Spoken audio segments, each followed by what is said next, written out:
I haven't been making you guys put on the video because for Zoom it really isn't helpful for me. On Google Meet, I specifically had to have a window open where I could see everybody, and in that case, then it is helpful. But for Zoom, it wasn't.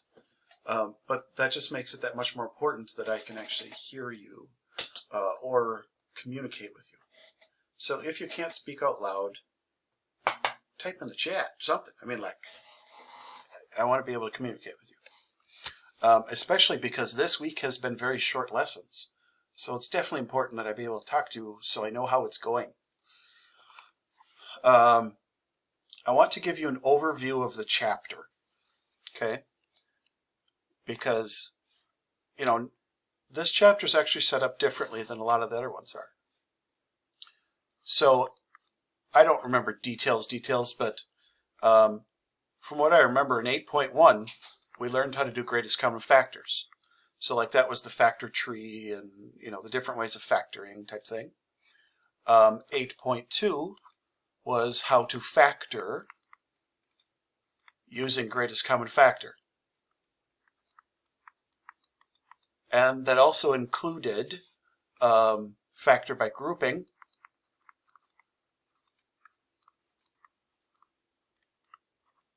which factor by grouping was when there was 4 terms.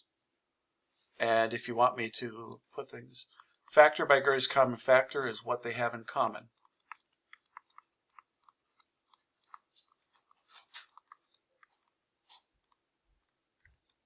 Factor by grouping is when there's 4 terms and you split it in half. We've done a lot of that the last 2 days because factor by grouping is part of this other factoring method we learned. Okay. 8.3 we did last week. This was, I'll call this factor by FOIL factors.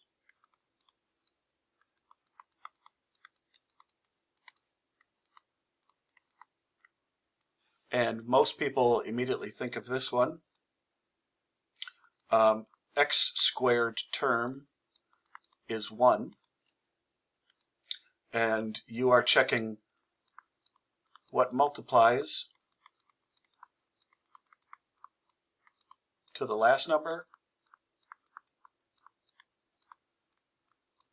adds to middle number.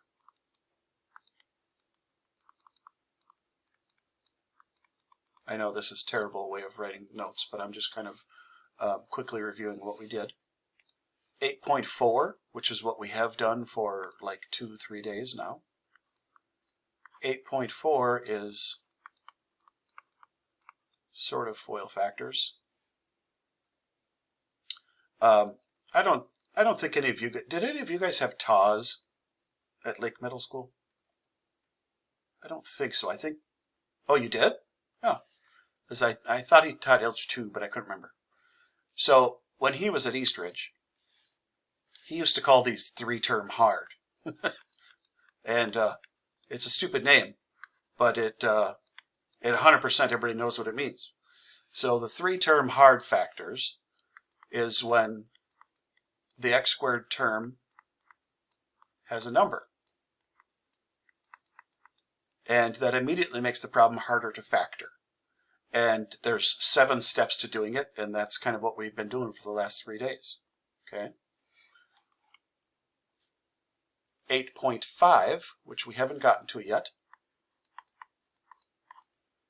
is called special factors, which isn't actually not going to be a big deal at all. 8.5 is not difficult. 8.6 is which method to use.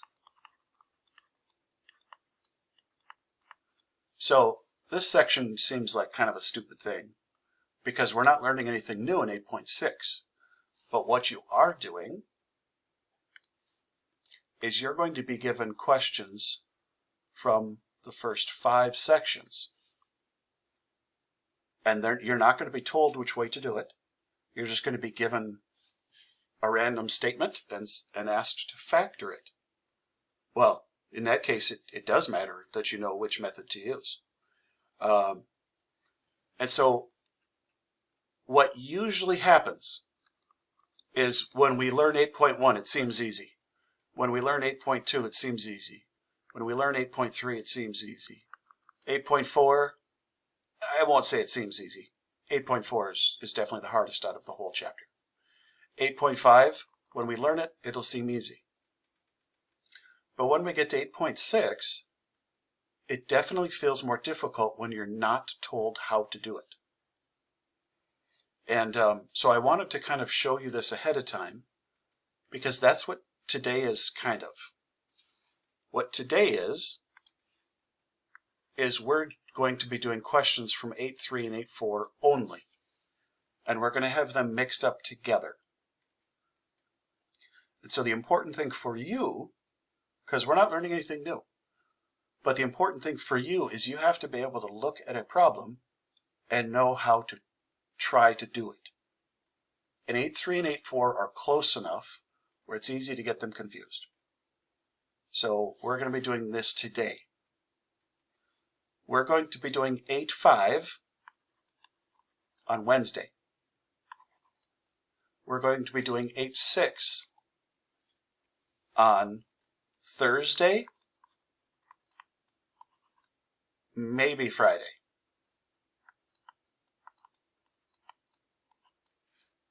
And that's going to be kind of up to you guys. So, next week, Monday, no school. It's Martin Luther King Jr. Day. We have school Tuesday, Wednesday, Thursday. No school Friday. Friday is for teachers to get things corrected for grades. Thursday is the last day of the trimester. So for those of you who are trying to catch up and get work done, Thursday is the last day you can do anything. So I'll just tell you that now. I'll be contacting parents this week of people who are failing or close to failing, just so you guys do know, but most of you already know what you're doing. Yeah, Jeremy, go ahead. Question. That's what I was getting to. So my plan was to review on Tuesday, and then I thought what you guys might want to do is take the test Wednesday. Do you guys have a preference? Would you like this setup? Okay. So here's kind of what I was debating. I was debating making Friday a catch-up day. So like we won't have class Friday, but I'll leave the video open if anybody needs some help trying to catch up with work. And then I thought Tuesday would be review, Wednesday would be the test, and then Thursday I'll leave as open. So basically, if you have work, you can make up work on Thursday, or I don't know what else. Or I could maybe let you take the test Thursday if you don't want to take it Wednesday. So I was wondering if you guys have thoughts on this. Would you prefer to take the test a day early so that you have Thursday to prepare for your other classes? Because we kind of have like an extra day in here, so we normally don't. Okay? And if you guys could, like, I know a couple of people have already written in the chat. If you guys could put in the chat whether you would want the test Wednesday or Thursday, that would be helpful for me.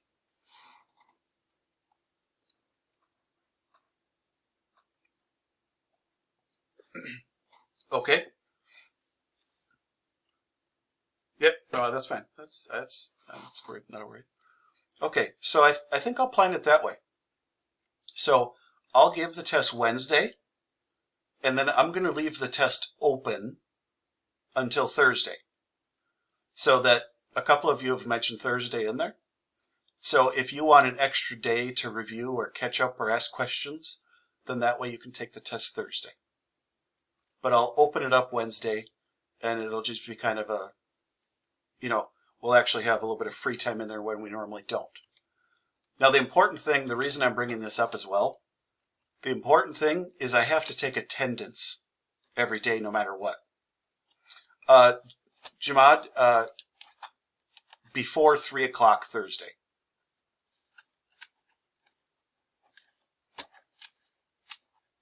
Would that work?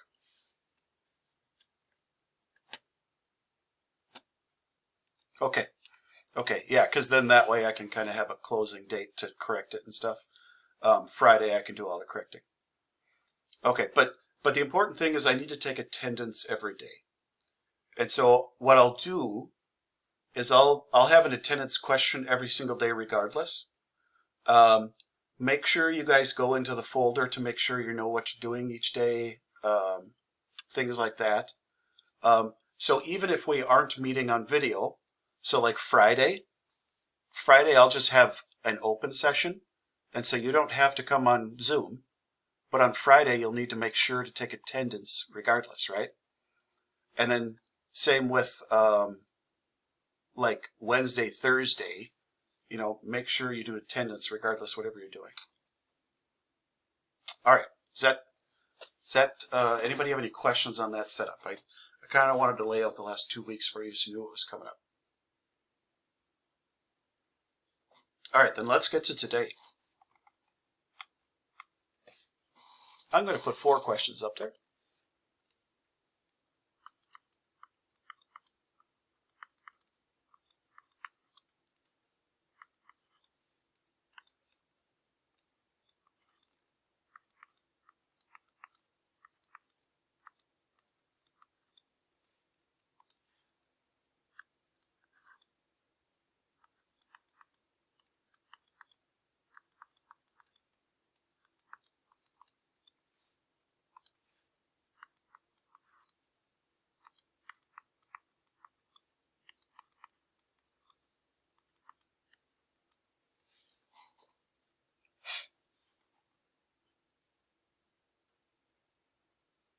Oh, wait.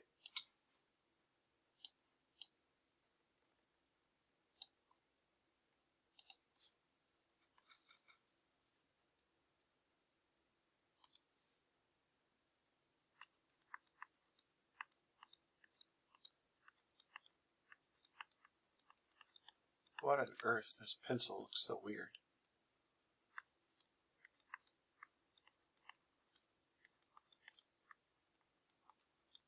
Okay, so 8.3 and 8.4. Those were the 2 methods we've been going over. FOIL factors and 3-term hard. And so you kind of have to know which way to approach a question to be able to factor it. Because in general, 1, 2, 3, and 4 kind of look the same. Who should we go with? We should go with Maggie. Maggie, how's your mic working today?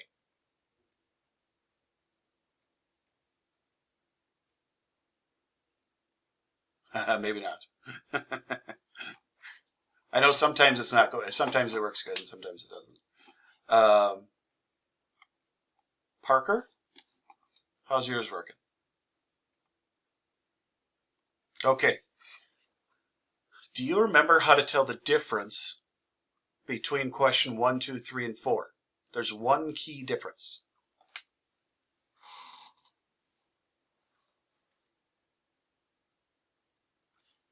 Okay? Okay. You are absolutely correct.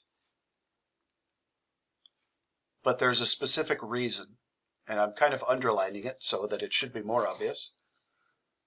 You said 1 and 2 are the easy way, 3 and 4 are the hard way. Why are 1 and 2 the easy way?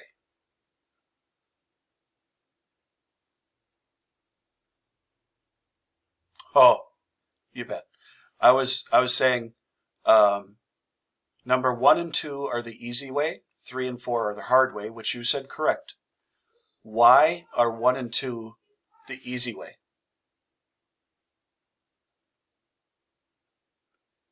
Perfect. Perfect. So that's the key difference for you guys. FOIL factors is the easy way. X squared term is 1.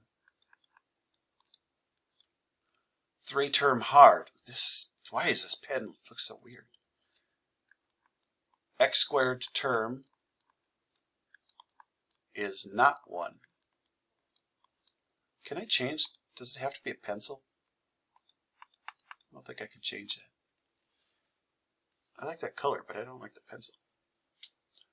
Okay. Garrett. Garrett, can you tell me how to factor number 1? If it's the easy method, the FOIL factors.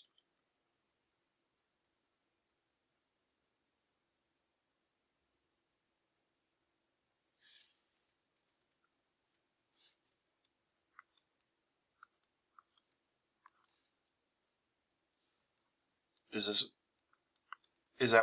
that what you were trying to say? Okay. That's all right. Okay, how do I know what numbers to put here, though?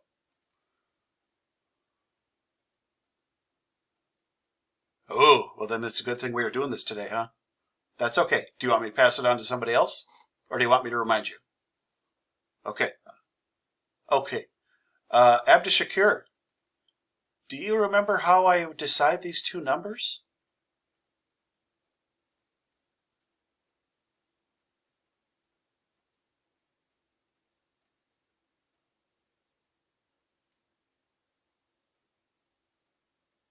You there?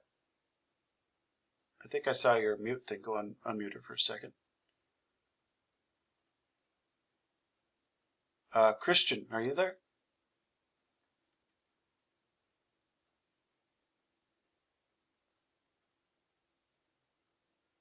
That's okay. Well, and honestly, Zoom is working kind of weird today, where it hasn't let some people unmute. Do you remember how to decide these two numbers?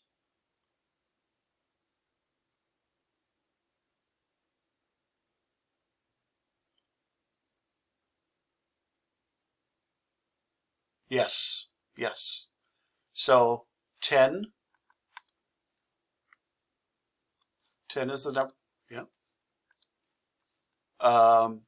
So what we're going to do is we write down the factors that make negative 10. Or you don't even have to write them down. You can do them in your head. But the only way to multiply to get negative 10 is 1 and negative 10, or negative 1 and positive 10, or 2 and negative 5, or negative 2 and positive 5. And you want to find the pair that adds up to 3. So which pair would add up to be positive 3? Perfect. Perfect. The top one would add to be negative 9, positive 9, negative 3, positive 3. So this is the correct pair that you were right. So then I would write those two numbers right here. And then that's factored. Yep. Okay, nice job. This is kind of why I wanted to review today, because it's really easy for us to get focused on one section and then kind of like forget how to do them together.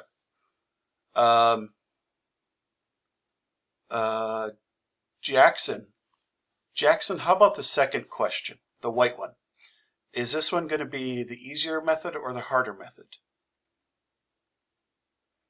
Okay, how do we go about factoring it?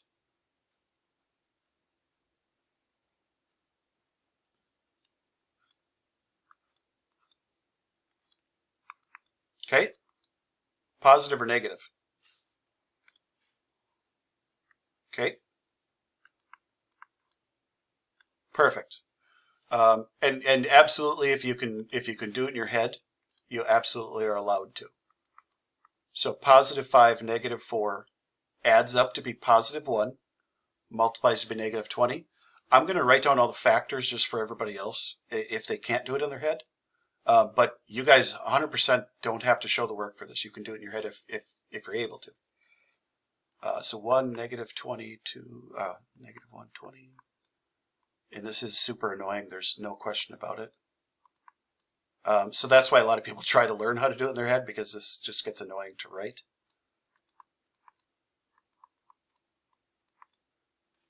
And then negative 4, and sure, it's the very last one again. Negative 4 and 5 was the pair. Nice. Does anybody want me to answer questions on these first two? Honey, are you there?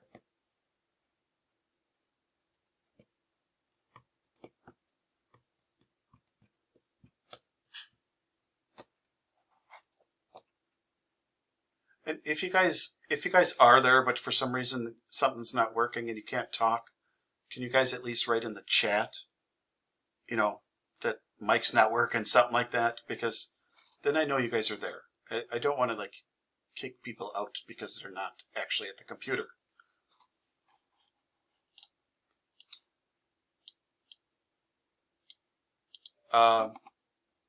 Decia, are you there?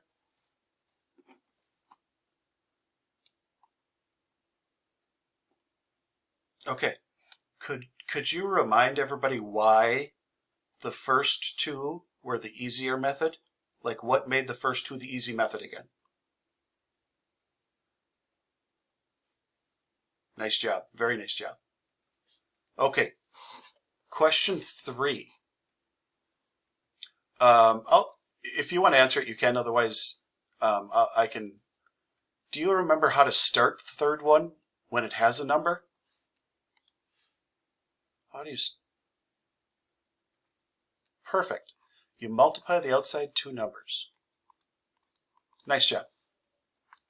Okay, so then we need to find the factors of 24, like on scratch paper. Okay, thank you, Decia. That was perfect. Nice job. So we're going to find the factors of 24, positive 24, I should say.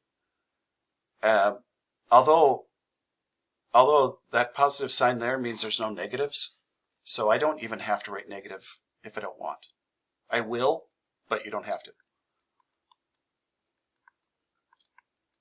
So these are the ways to multiply to get 24.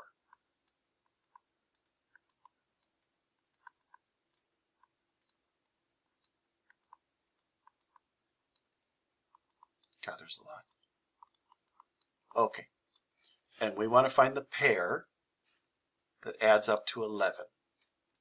And so I see that 3 and the 8 make positive 11. It's slightly different than the first couple questions because we are not going to just write the answer.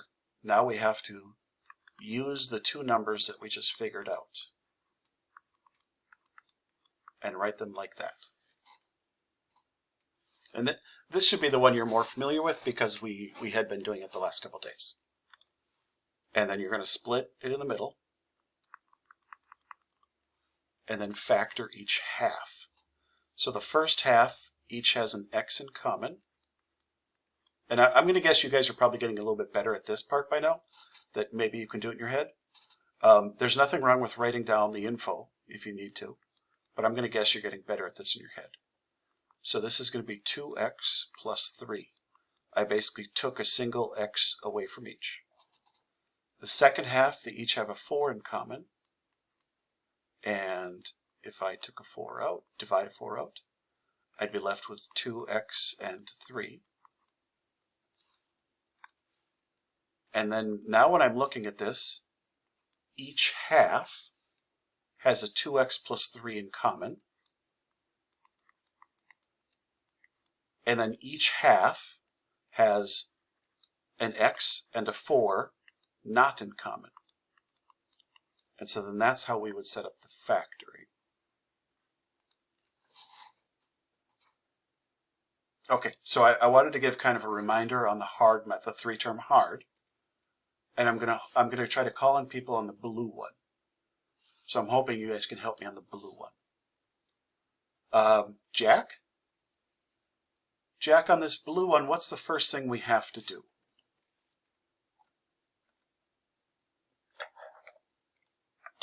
Nice. Oh, good. Good memory. I didn't say anything about it because I wanted to see if you guys remembered. Because it's a negative 4, you have to factor out the negative 1. So then this is going to be positive 4n squared plus 16n minus 9. And then we're going to factor just the parentheses. Okay, very good, Jack. God, I don't even really have a good way to write this anymore. I don't have any space. So you know what? I'm going to go down below, and I'm going to do scratch work down here. I'm going to do my scratch work down here. 4n squared plus 16n minus 9. I'm going to factor that. So when I'm done, my answer should be -1 times 2 parentheses. And I'm going to find those parentheses by doing the scratch work on this. Okay, so Ian, what's the first step in factoring this with a 4 on the front?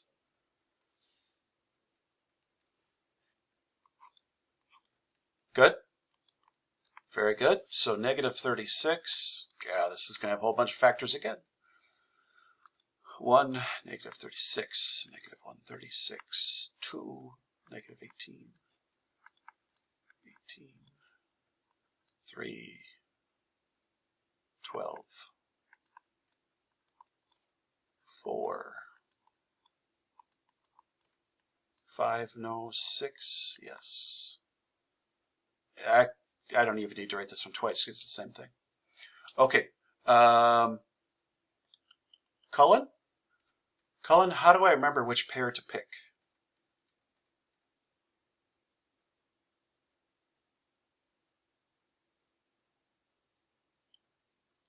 Okay. Did you find a pair in there that does? Nice job.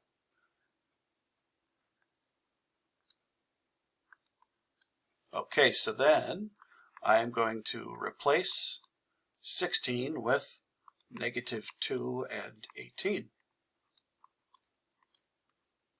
All right.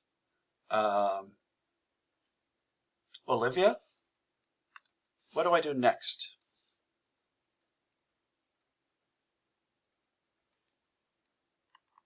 Okay, good, very good. Do you want to keep going or do you want me to call on somebody else? Which shirt or which one? Okay, okay. Thank you.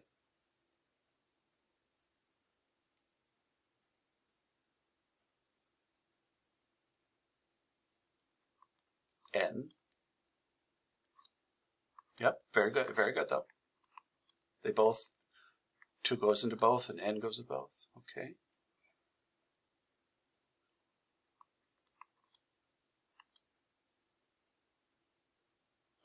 It's -1. Yep, you're right. No, good. But it leaves a 1. That's the hard part to remember. Okay, how about the second half? What do they have in common?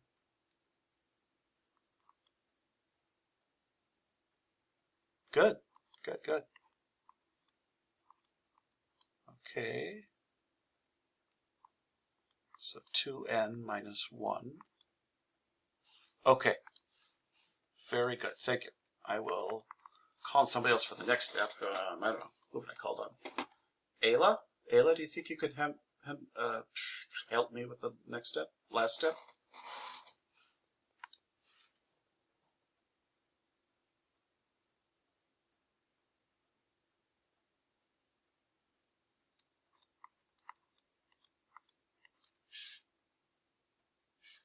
Yeah.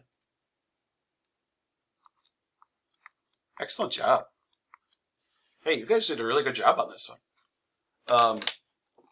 Honestly, feel pretty good about yourself if you were able to do this one, because this is probably as hard a problem as you'll get this chapter. So if you guys were able to do that one, nice job. I'm going to take the answer we just found and put it. Oh, I didn't. Let's use the magic of computers. Boom. Very good. And the fourth one was definitely harder because we had to take a -1 out first. I think that was Jack, if I remember right there. Remember that step? Good. Okay. So, I mean, this even took a half hour, basically, and we just did 4 problems. The questions you're going to have today in your homework, there's only a couple again. There's not many questions because they go slow. is exactly what we were just doing now, where you're just going to be given a question and you kind of have to know how to do it. Like, you have to know which method to try. So that's the style questions you guys are going to have today.